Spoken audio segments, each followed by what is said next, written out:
Hello friends, আজকে আমি আরুষের সাথে চলে এসেছি ব্যারাকপুরের একটি রেস্টুরেন্টটা তোমাদের কাছে খুবই চেনা লাগবে। এটা একদম ব্যারাকপুর ওয়্যারলেস মোড়ের কাছে মুন চাই রেস্টুরেন্টে এসে আরুষের পছন্দ মতো আমরা অর্ডার করে দিলাম এক প্লেট চাউমিন।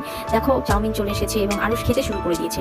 আরুষ কিভাবে চাউমিন খাচ্ছে দেখে নাও বন্ধুরা, কখনো চামচে কখনো হাত দিয়ে, কোনোটা পড়ে গেলে সেটা তুলেই খেয়ে নিচ্ছে। তারপর আরুষের আবার একটা সমস্যা আছে, সে সবজিগুলো চাউমিন থেকে খায় না, গুলো বেছে বেছে সে খাবে। এই প্লেটের চাউমিন আরুষের একার পক্ষে শেষ করা সম্ভব হচ্ছিল না, তাই আমিও ওর সাথে যোগ দিয়ে দিলাম। আমি আর আরুষ দুজনে মিলে চাউমিনের প্লেটটাকে শেষ করে ফেললাম। তোমাদের বলে রাখি বন্ধুরা, চাউমিনটা খেতে খুব টেস্টি হয়েছিল। আরুষের তো খুবই ভালো লেগেছে, ও তো বায়না করছে আরো একদিন খেতে যাবে বলে। তাহলে আরুষকে নিয়ে আমরা আরো একদিন রেস্টুরেন্টে চলে যাব।